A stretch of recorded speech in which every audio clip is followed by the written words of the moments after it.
an array of U.S. attorneys here that are going to give you an idea of the cases that are before us. And just briefly, before I bring the Attorney General up, to my far left is Justin Simmons, U.S. Attorney for the Western District of Texas. To his right is Mike Drescher, the U.S. Attorney for Vermont, and to his right is Nick Ganji for the Southern District of Texas. On my far right is Matt Gagliotti, the Assistant Attorney General in charge of the Criminal Division. At this point, I'd like to present to you the Attorney General of the United States, Pam Bondi. Thank you, U.S. Attorney Kehoe. Thanks for everything that you're doing, and to all our incredible U.S. attorneys around the country. My first day as Attorney General under President Trump's leadership, we announced that the Department of Justice would pursue the total elimination of cartels and transnational criminal organizations.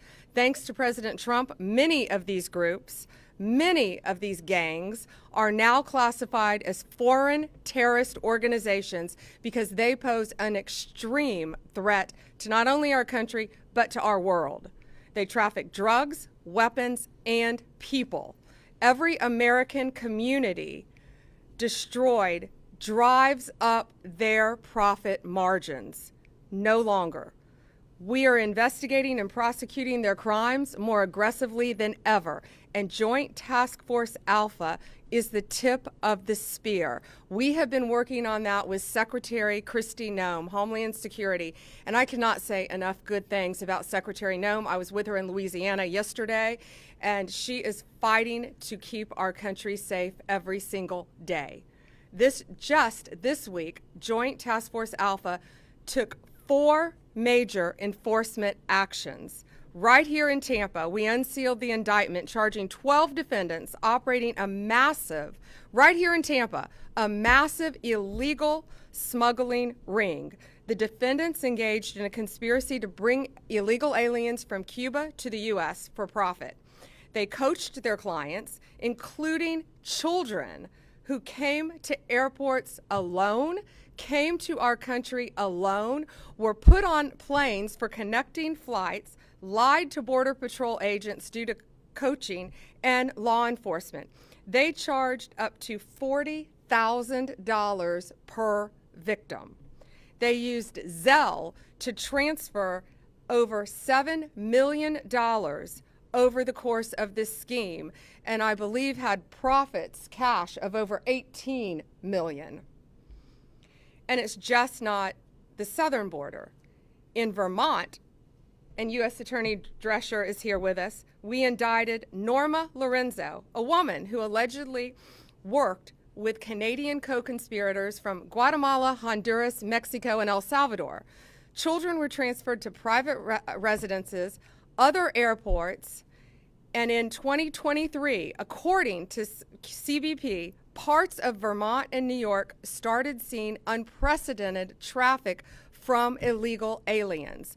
Law enforcement officers operating in these areas encountered aliens from 97 different countries, including China, Pakistan, Iraq, Iran, Afghanistan, North Korea, and Yemen. In the Southern District this week of Texas, and Nick Ganji's here, we secured the extradition of 3 men from Guatemala who have been charged in connection with a mass casualty alien smuggling event. This tragic event occurred in 2021 in Chiapas, Mexico. A semi-truck containing at least 160 illegal aliens crashed, resulting in the deaths of more than 50 people. The cost of human smuggling is huge.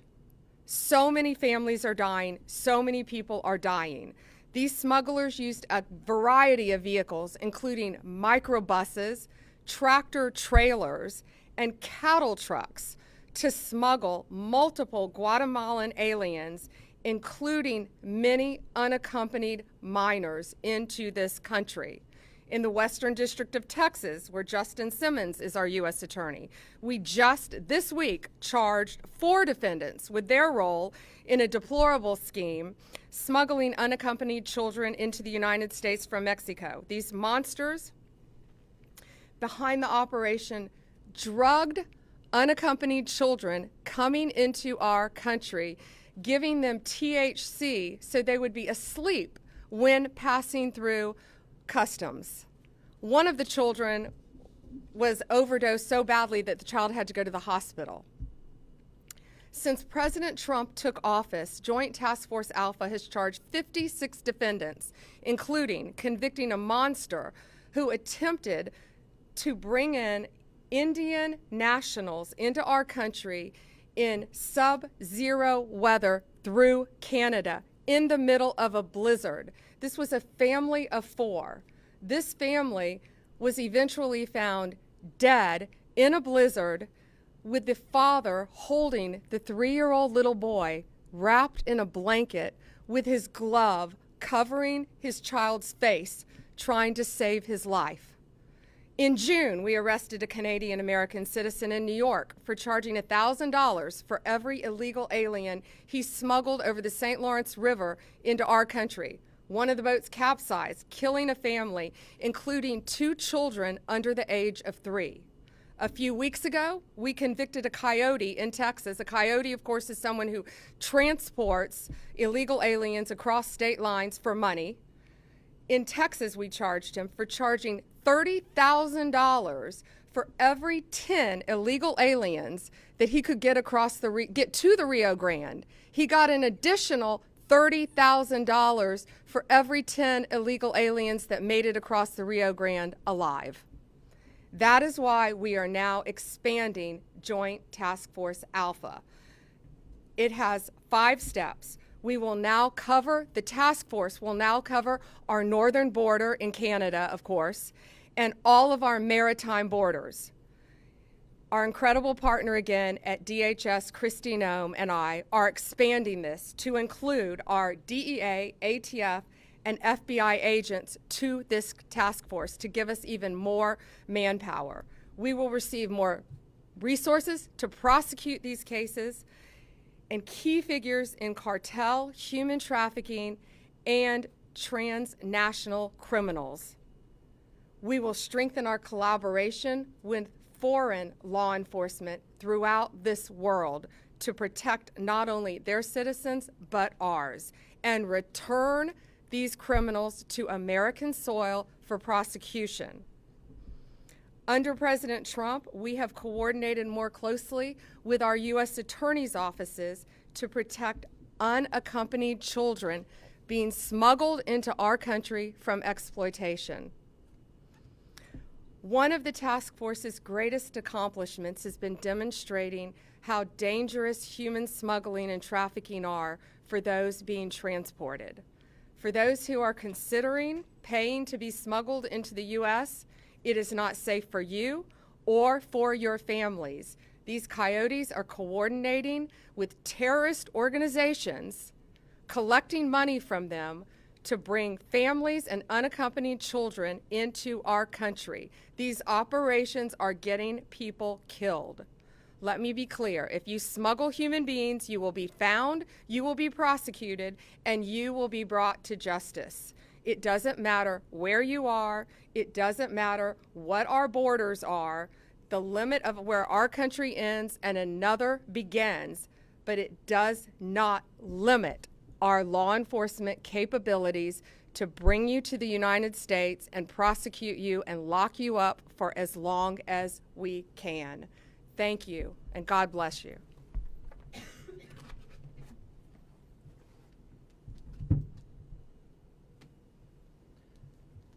Thank you, General Bondi. I'm sure you, ladies and gentlemen, can see the commitment of the Attorney General to this endeavor.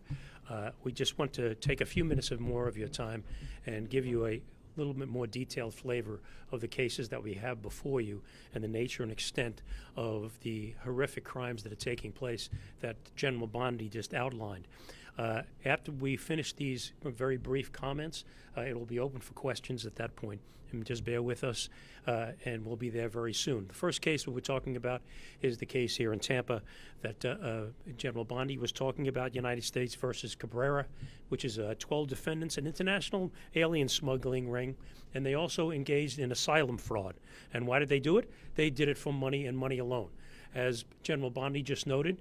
We have tracked at least $18 million trafficking through their account and laundered through their accounts to pay their expenses, to pay their co-conspirators. This was a profit-making motive that went on between 2021 and today, or 2025. How did it happen? They used social media. They went on social media with Cuban individuals to tell them that they could get Cuban individuals and get them visas based on fraudulent conduct by putting their visas, which were based on European citizenship. They had co-conspirators throughout the world to gather these people up to try to get their money to participate in this. And I say co-conspirators. There are numerous co-conspirators. There were thousands of people, aliens, listed in their ledgers that they were doing this with. Their ledgers were sophisticated as any business that you will come across. Their ledgers had dates of travel, money owed, airlines used, smuggling routes. How did they do it?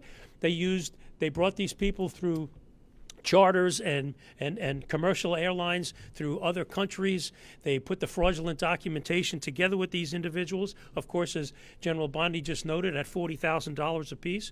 They spent millions of dollars flying these people throughout the country before they came back into the United States. They would provide them with fraudulent visas based on the fact that they were saying that they were not in Cuba after 2011, when of course they were. With this fraudulent document, they coached these people once they came to enter into the United States. How did they coach them? They coached them to make sure you tell these people that you're a tourist. Make sure you tell them that you're just here for a visit. And of course, conceal the fact that you had come from Cuba. And then after and when you get into the United States, lay low for a while. Don't make any noise about things. Why? Because at the appropriate time, they wanted you to come forward to seek asylum, being a Cuban national. So they would then prepare the asylum applications, which were likewise fraudulent. So they're preparing fraudulent document to get into the country, preparing fraudulent documentation to get asylum. And ladies and gentlemen, this was all for money. And it was a sophisticated enterprise with multiple shell corporations being used and transferring money throughout the country. We have uncovered at least 27 known bank accounts with these people to transfer their money between and among each others, pay for expenses and people overseas, and using money to move in and out of their shell corporations to hide it, which is the substance of the money laundering charge. Suffice it to say, the bottom line of this is that it was a business, a criminal business that was set up for one reason and one reason only: to make money on the backs of these people and at the expense of the American people by defrauding them. And in doing so, they passed at least $18 million through their bank accounts. That's a brief overview of the Tampa case. Obviously, it is now open for review because it's no longer sealed. And I will if I can, I want to turn this over to my friend from the Southern District of Texas, Nick Ganji, who will give you an idea of the case that he is going to present from his district. Nick? Thank you. Madam Attorney General, good afternoon. My name is Nicholas Ganji, the United States Attorney for the Southern District of Texas. The American people have been told time and time again that insisting upon a secure border and an orderly immigration process somehow lacks compassion. But what the disastrous record of the last 4 years has shown is that an open border is anything but compassionate. And perhaps the most pernicious and cruel outgrowth of our once open border is the rise of the cartel-backed human smuggling industry. And make no mistake, it is indeed an industry. Human beings are treated like commodities, stacked like cordwood in dangerous and sometimes deadly conditions. All it takes is one faulty air conditioner or one wrong turn of the steering wheel to turn a smuggling run into a mass casualty event. The saddest example of this is the 2021 smuggling crash in Chiapas, Mexico, where a tractor trailer carrying 160 people overturned, costing the lives of 50, including children, and injuring more than 100 others. The Southern District of Texas, along with Joint Task Force Alpha, has worked tirelessly to bring justice to those responsible for this great tragedy. Last year, a grand jury in the Southern District of Texas indicted 6 Guatemalan nationals for conspiring to smuggle these victims into the United States. And on December 9th of last year, the third anniversary of the crash, Guatemalan authorities arrested the 4 remaining conspirators who are residing overseas. I'm pleased to announce today that 3 of these alleged conspirators have just been extradited to the United States and are making their initial appearance today in Laredo, Texas, with a 4th defendant on the way. I am grateful to our Guatemalan partners for their assistance in delivering these defendants to us so that these accused smugglers can learn a little bit about what Texas justice looks like. But the Southern District of Texas work with Joint Task Force Alpha has yielded other successes as well. A few notable examples: we indicted and convicted 14 defendants who conspired to smuggle hundreds of illegal aliens via dangerous methods, including packing them in suitcases, repurposed water tankers, and wooden crates with little ventilation or room to move. We recently obtained pleas from 6 smuggling defendants who, among other things, left a man to die of heat exhaustion in the Texas brush. We indicted and convicted a human smuggler that had transported dozens of illegal aliens, including minors, and then led police on a high-speed chase through the streets of Laredo. And we obtained a 103-month sentence against a former CBP officer who betrayed his oath and took bribes to allow illegal aliens and cocaine to pass through his lane at a port of entry. Smuggling is a wicked and remorseless business, and it has no place in any civilized society, let alone the United States. And the Southern District of Texas will do whatever it takes to eradicate this industry once and for all, and to put those responsible in prison for as long as the law allows. So for those considering coming to this country illegally, our message is clear. Don't do it. Don't put your life or safety or those of your loved ones into the hands of the cartel. They do not care if you or your children have access to food, water, or even air to breathe. They do not care if you live or die. And our message to these smugglers is equally clear. You can run, but you can't hide.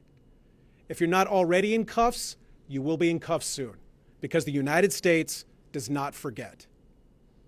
And with that, I'm going to turn it over to United States Attorney for the Western District of Texas, Justin Simmons.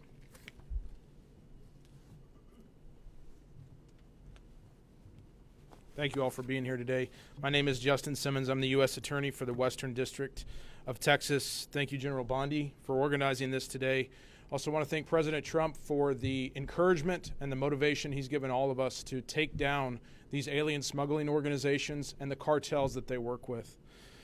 You know, Juarez, Mexico is right across the border from El Paso, Texas. And for years, Juarez has been plagued by violence, kidnapping, and murder. Cartels have been warring over that area for decades because it's a key route for trafficking drugs and smuggling humans into the United States. These cartels have no bottom. There is no limiting principle on how low they will go to enrich themselves. We saw an example of this recently in a case where a woman named Susana Guadian ran an alien smuggling organization out of Juarez. She worked with her husband Daniel, her daughter Diane, and Diane's husband Manuel Valenzuela to smuggle children from Mexico into the United States. Basically what she would do was contact U.S. drivers who would come across and pick up these children and then take them back across the border. Prior to being picked up, Susana would prep these children by sometimes telling them what to say when they got to the POE, the port of entry, or a checkpoint. Other times she would give them THC gummies, as General Bondi said, to calm them and keep them compliant throughout the process. In this particular case, the children that were given the THC gummies were 12, 9, 3, and 2. When CBP recognized when they were trying to cross with this group of children that something wasn't right, they saw it. They realized those children needed some kind of medical treatment. They got a couple of them to the hospital to receive that treatment. They were later diagnosed with THC poisoning. As U.S. Attorney Ganji said, as General Bondi said, these cartels, these organizations do not care about you or your children when moving them across the border.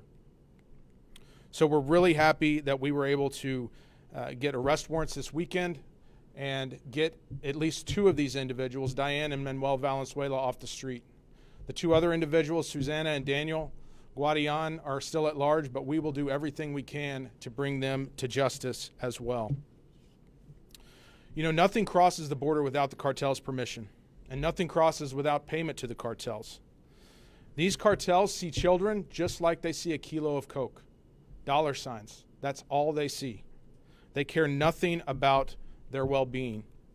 Additionally, these organizations often use stash houses in American neighborhoods where they will put these aliens that they're smuggling across for days, weeks at a time. This endangers those neighborhoods, endangers those people who live in those areas, and it brings organized crime to Main Street, USA. We will not have it. We will do everything we can to shut down these organizations because it hits the cartels where it counts, in their pocketbooks. That is all they care about, how much money they can make. And it makes America safer for Americans. It makes this place, this country, a place where you as an American can not just survive, but thrive. So that's what we're committed to. I want to thank our partners with Border Patrol, Customs and Border Protection, and HSI for their work on this case. I also want to thank Joint Task Force Alpha and their help putting this case and many other cases together. You know, in San Antonio earlier this year, we got life sentences on folks who had smuggled individuals in a tractor trailer into the United States. 54 individuals, 53 plus one unborn child, died in the back of that tractor trailer. So I'm really really thankful for Joint Task Force Alpha and the work they've been doing with us as well. We are on a mission to shut down these organizations and the cartels more broadly. In the Western District of Texas, this is what we do. Thank you very much. So lest you think this problem is just on the south border in Texas and Florida, I'd like to bring up U.S. Attorney Mike Drescher from the District of Vermont. Mike? Thank you. I want to thank you, Attorney General Bondi, for your remarks, and I want to thank you, U.S. Attorney Kehoe, for your hospitality hosting this event. I especially want to thank you, Attorney General Bondi, for bringing attention to the extraordinary work that the men and women of the United States Border Patrol and Homeland Security investigations are doing in Swanton sector, the portion of the U.S.-Canada border that includes Vermont, northern New York, and New Hampshire. Thanks to their work and the work of Joint Task Force Alpha, the United States Attorney's Office for the District of Vermont has obtained a 7-count indictment charging Norma Linda Lozano, who's 53 years old, of Ypsilanti, Michigan, with 1 count of conspiracy to commit alien smuggling and 6 counts of bringing aliens to the United States who lacked permission to enter or to remain in this country. As alleged in court filings, through much of 2024, Lozano repeatedly smuggled and attempted to smuggle illegal aliens into the United States from Canada. She did this for profit, negotiating payment with her Canadian co-conspirators and coordinating with them the locations where she would pick up her loads of non-citizens, aliens entering the country. As alleged, Lozano's methods included, echoing some of the comments we've already heard today, hiding a child alongside luggage in the far recesses of the vehicle that she was traveling in, disregarding the child's safety and welfare. These offenses are serious for several reasons. First, they aid and abet those who are seeking to enter the country illegally. Second, they exploit those people who are desperate and misguided enough to try to enter the country illegally. On the northern border, such illegal crossings frequently involve trekking through forests and swamps in inhospitable and dangerous circumstances. And third, they facilitate the unvetted aliens entering the United States for unknown and possibly nefarious purposes. In short, offenses such as those charged pose a risk to the nation's security. And the United States Attorney's Office for the District of Vermont is proud to work with the United States Border Patrol, Homeland Security, and Joint Task Force Alpha to help secure the northern border. Ms. Lozano was arrested Tuesday of this week in the Middle District of Georgia, where today she had her initial appearance in Albany, Georgia. She's been transferred to have subsequent appearances in the District of Vermont. Last, I want to recognize the hard work of Assistant United States Attorneys Matthew Lasher and Michelle Ara, who, under the leadership of Jonathan Opart, the Chief of the Criminal Division for the District of Vermont, have teamed up with Task Force Alpha trial attorney Jenna Reed to seek to hold Lozano and others engaged in similar conduct responsible for these offenses. Thank you. We're ready to take questions. If you want to direct them to any of the states, just let us know. Questions? Well, how about if we start on this side of the room and go over? Any questions?